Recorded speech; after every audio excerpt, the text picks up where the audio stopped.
Welcome to Doctor Warrick's podcast channel. Warrick is a practicing cardiologist and author with a passion for improving care by helping patients understand their heart health through education. Warrick believes educated patients get the best health care. Discover and understand the latest approaches and technology in heart care and how this might apply to you or someone you love.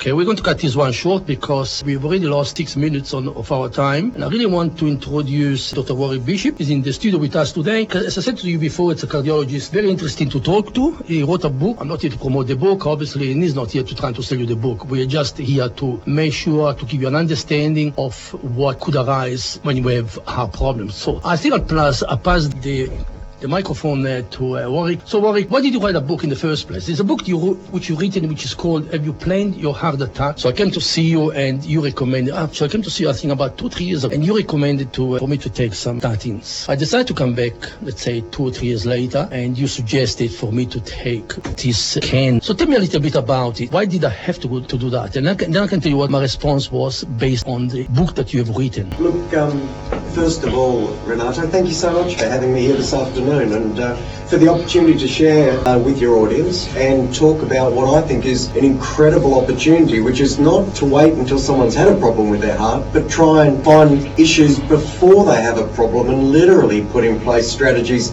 to prevent them having a heart attack. So thank you for the chance to share with you and your audience today. I really appreciate it. Look, I wrote the book very much out of a sense of desire to get a message out there. I realised that there's an opportunity to scan the heart and really look at the health of someone's arteries, which is a far more precise way of evaluating exactly what's going on. You'll know for yourself, you've met people or know of people who've been apparently fit and well, and they surprisingly, unknowingly drop dead from a heart attack, and everyone shrugs their shoulders and says, well, how's that? Well, the reality, to a large degree, is that the health of your arteries isn't always reflected by what you look like on the outside, and I really want to get that message to people. I have spoken to quite a few people since I read the book, and people were telling me about it, it's too technical and in this medical terminologies. Well, in actual fact, it is not. Like I said, I read the whole book, I took notes, and I find some parts of the book are quite comical, and they are very easy to understand for the normal person like me. I'm not a doctor, I wouldn't have any ideas about terminologies. When I decided to purchase this book, which is, I tell you one thing, is worth every single cent of it, I thought to myself, well, I'm going to read it. The more you read, and the more interesting it became. Look, in many ways, you represent exactly what the objective of me writing that book was, and that was to educate and inform people, because there's no question the best educated patients get the best health care. They understand what's going on, they understand why the doctor's got a particular strategy in place, and of course because of that they work with the doctor and everyone gets the best outcome from that. Now, in trying to write the book, it's my absolute passion, so I'm really excited about it, but that's no good if all I'm using is long words that the average person, the person on the street who hasn't got that same set of medical terms, it's no good for them. So I worked really hard with my co-author, and we really made an effort not only to try and take complex issues and bring them into simple language, but also to make the book enjoyable with stories and cartoons and little jokes as well, just to keep it alive, to highlight points where we thought it was relevant. I tell you what we do, we're going to play another song and then we carry on with the conversation, because it's quite a very interesting conversation, okay? Yes, it is. Okay, let's listen to Pavone. Because we are talking about heart, well, what we're going to do, we have programmed this hour based on the heart, right? But all in songs. Okay, let's listen to Rita Pavone, intitolato Il Cuore. Sentiamo. Benissimo, Rita Pavone con il titolo Cuore. Continuiamo ancora con il Dr. Warrick Bishop, come vi ho detto, è un cardiologo che ha studiato qui in Tasmania, in Australia. So Dr. Warrick, let's resume our conversation a little bit about when you go and see a GP, they'll analyze you, you'll have a a blood test, and the first thing they say to you, they give you a medication. I mean, not everyone wants to take a medication, okay? Therefore, I've noticed in here that you suggest that it's not just an analysis of the patient and a blood test, but it's a little bit more involved to conclusion or to an advice. So can you tell us a little bit about what's the best way to do it? So there's a couple of things you covered there. First of all, you're asking, why is my book not broadly available at the moment? And to a degree, that's partly because the uptake within the medical community is limited by what we call guidelines, which are the informed documents that really are a summary of the data that's available and the studies that have been done in a particular area. It turns out that imaging the heart is relatively new. So if you think about it, it's really quite advanced, and not necessarily have all the studies been done that demonstrate exactly where it fits in our practice. So that means that there are no guidelines supporting where it fits. If you think about the timeline beyond that, once a guideline's published, then a GP or a general family doctor has to have time to read that guideline. So there's a big gap between what may be available at the coalface right now and how long it'll take for that to be implemented by the bulk of doctors. And that's the same for everything. And it just so happens that this imaging, because it's moved very quickly, fits in that space. So I've really tried to get this message out to the community, because at the moment it's not changing from the top down, it's not changing by studies, guidelines and doctors picking it up. And what I've wanted to do is short circuit that and get the information out to individuals who are motivated, who want to know more, who want to be educated, so that they can have the conversations they need to have with their local doctor to find if this is appropriate for them. So I want to ask you, it's what is really a heart attack? I mean, people say, I've got symptoms, so I might get a heart attack. But what is it? I mean, what's an heart attack? So a heart attack is a very layman term. And really, if we were talking about it as a couple of non-medical people on the street and said, we have a friend who's had a heart attack, really what we're saying is that we know someone's had something bad happen to their heart. And that's all it means. In our terminology, in medical speak, we don't use the word heart attack. We talk about lack of blood flow to the heart. It damages the heart muscle. We call that an infarction. If lack of blood flow to the heart causes pain, we call that angina. So we talk about damage to the heart muscle or lack of blood flow to the heart muscle. We don't tend to use the word heart attack, which is a general sort of colloquialism. Talking about this heart attack, I mean, if I'm fit, I do my training every day, would I be prone or have a heart attack in the middle of the street? So this is a really, really important concept to get your head around. There's absolutely no question keeping fit and exercising and eating the right things and generally looking after yourself is a really, really important thing to do. But in spite of that, we know of, or we even personally know people who have done that and still had a heart attack. And that's partly because the process is more complicated than just related to how fit you are or just related to whether you're carrying extra weight or not. There are many, many links in the chain that can end up with plaque or build up of cholesterol in the arteries leading to a blockage. You're talking about plaque here. I mean, what's a plaque? What does it do? Where does it sit? So, great question. When we talk about plaque in the arteries, what we're talking about is localized areas or patches of build-up of cholesterol in the arteries, where cholesterol's moved into the wall of the artery and started to build up. We call that a plaque, and those plaques can build up and they can close off that artery. That's what we want to know about. Okay, the next thing I want to ask you is, okay, let's assume you find yourself that a plaque is detected quite early on the stage. Is there any way that you can actually get rid of the plaque, or does it sit there for the rest of your life? This is a really fantastic question and an incredibly important question, because there's no point me writing a book about scanning people's arteries to find plaque before it's a problem if we can't do anything about it. It becomes a waste of time. But the reality is we know we can modify that process. We can alter the way that works by using medications, and lowering cholesterol over and over again has been shown to alter the way those plaques behave.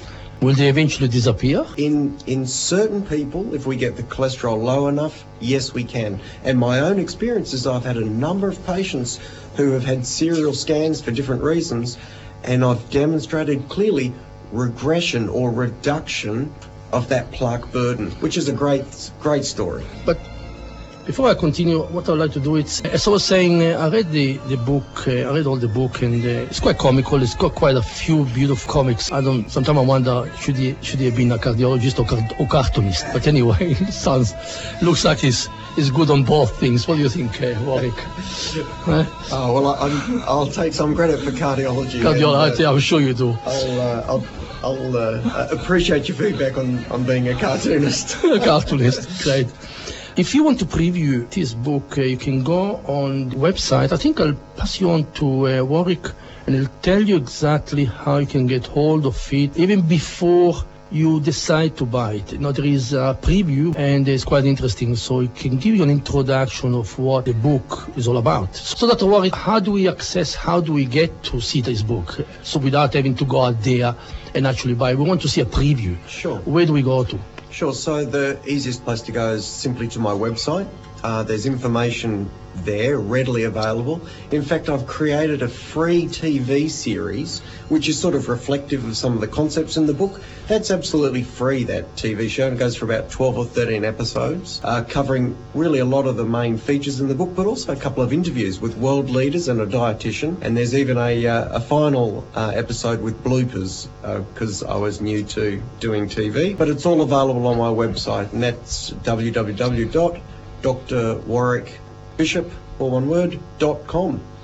And I'm very easy to find if you Google me. A good gesture that Warrick has just brought box of books here, and it's about 24 I'm going to do, and also the other announcer, Piero and Dino. I'm going to talk to them, and what we might do, we might put together some competition that you can possibly ring in, and we are giving away, obviously, one book per week. So for the next maybe 24 weeks, you can ring in the station, and we'll put a question to you, and the person that can answer the question correctly, then we can send one of this book to your home. Now, the book is worth, I think, it's about $35. For the content of the book and the price, and let's face it, in your life, I mean, would you spend $35 and live 6 months longer, or would you keep $35 in your pocket and kick the bucket tomorrow? That's up to you, really, to decide what you want to do. What do you think? Well, I think an investment in health is a pretty good investment. Oh, and my hope is actually we buy people more than 6 months, actually. I'm sure you do. So I think it's a good starting point. Yeah. And there's no question, we've already spoken about this, the chance to be educated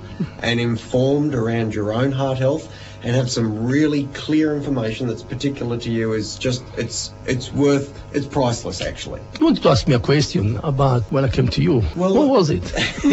Well, you really represent, to a large degree, the journey that I would hope people take. And when we first met, we spoke about being on cholesterol lowering tablets and so forth, and it wasn't really your cup of tea. Maybe tell me your own journey, because I think you represent what I'm trying to achieve by giving people information to help them understand the processes. What were the main points for you? Let's say what changed my mind. That's the main thing that I would like to mention. I came to see you, I think, about maybe 3 or 4 years ago, and obviously I did have a scanning and all I call it stress exercises and so on. And the first thing I still remember, I came into your office and the nurse said to me, "Oh, you need to go and see Dr. Warrick." And I came in, you look at the results to me, "Oh, you got to take statins." And I thought, "Oh, well, maybe I'll take them for a week, 10 days, and that's it." And I said, my question was, for how long? And it's to me, for the rest of your life. So I walked away. 6 months went by, and then I did a bit of research. About a few months ago, good friend of mine, which was really fit, just retired,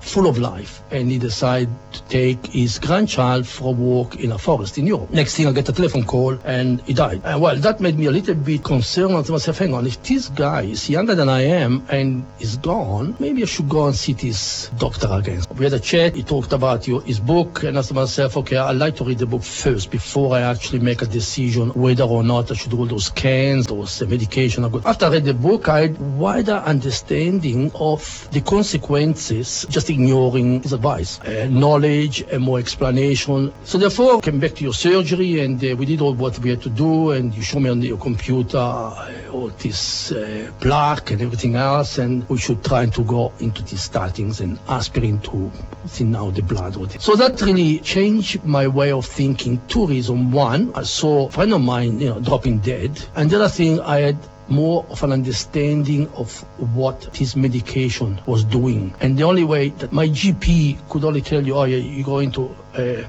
a cholesterol test, but this to me, that's not an answer. I need to have a much clearer view than what it is. And I actually got all this cleared off by reading this, have you planned your heart attack? And then obviously by talking to you. And that's why today you are here in the studio, because I want our audience also maybe to take heart and be more concerned and more educated. And it's a simple way to do it. Well, just read this book and then have a look, make your own decision, and you decide what to do. So we're both here because you're taking your tablets.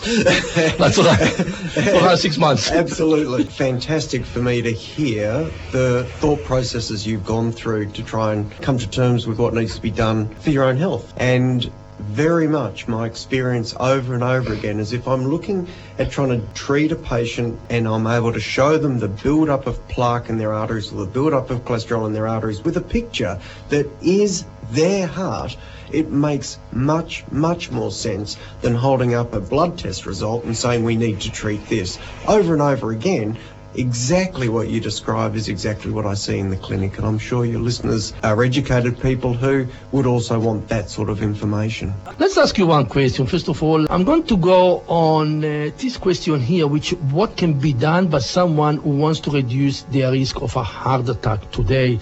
This is a thing which, okay, we've spoken about the book, we've spoken about all this, but what can we do about it? I mean, what can one do about it? Look, that's a question that we should all be asking ourselves. And we are all aware of the simple things, keeping our weight down, getting our blood pressure checked, not smoking, getting our cholesterol checked, being locked in with our GP who can assess all those risk factors and really get an assessment of how well we're going. But the real important aspect of that is that there is now technology available that can add extra information to that assessment so that you can be most precise about the risk you may have. Now, that may not be for everyone, and that's why I've written a book about it, the book that you read and Yes. the book that led you to getting a scan done. That's all right. Because that testing is not for everyone, but gee whiz, it can really provide extra information to help clarify exactly what's going on with you,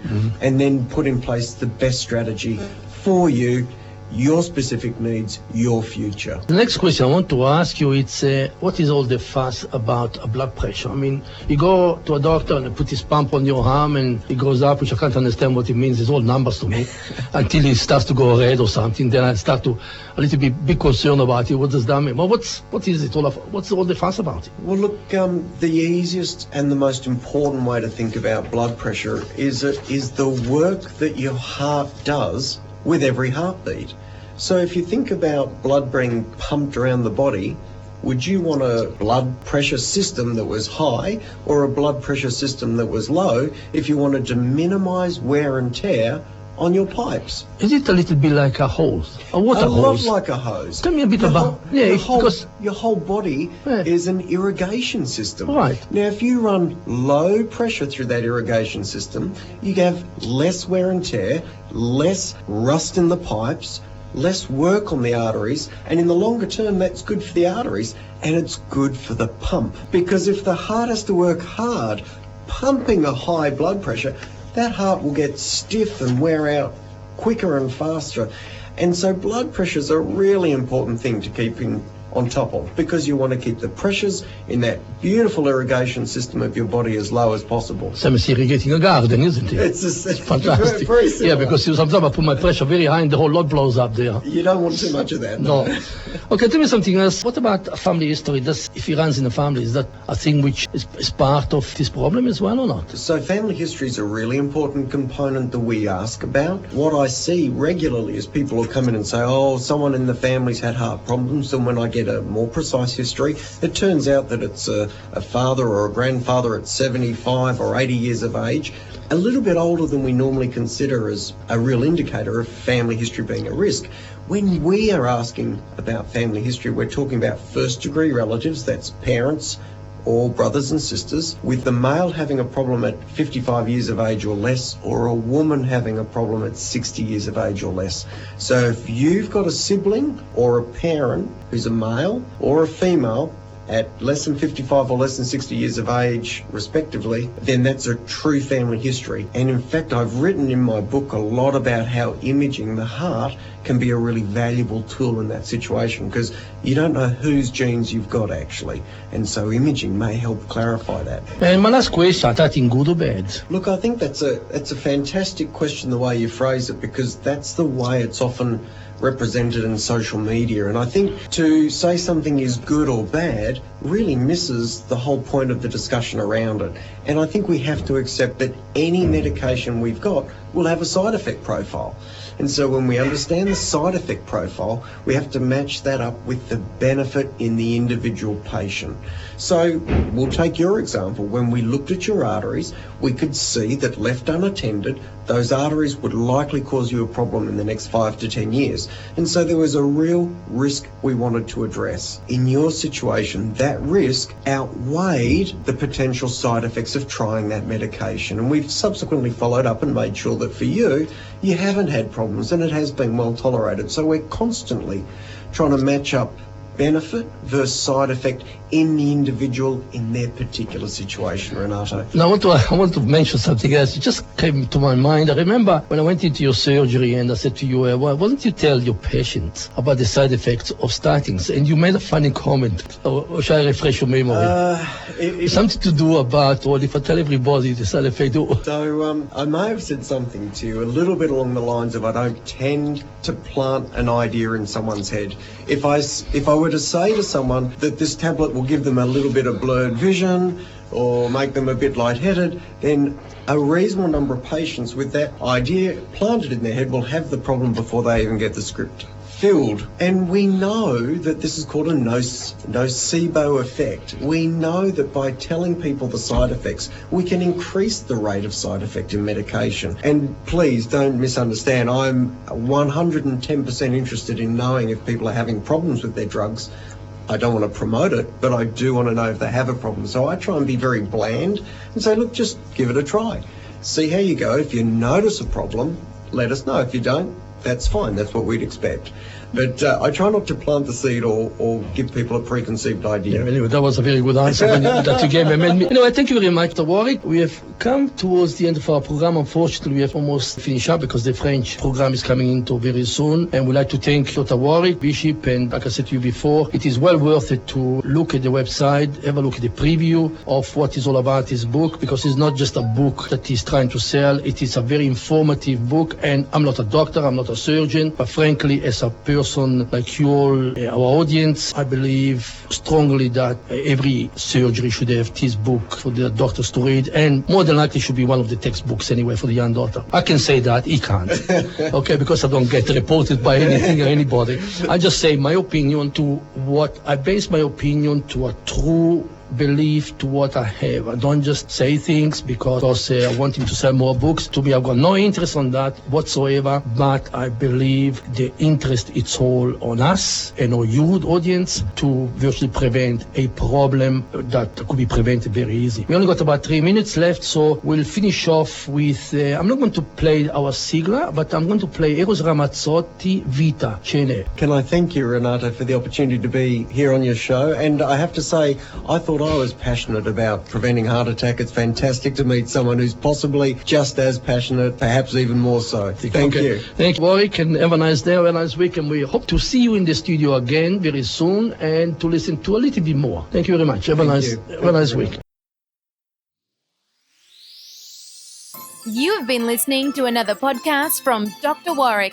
Visit his website at drwarrickbishop.com for the latest news on heart disease. If you love this podcast, feel free to leave us a review.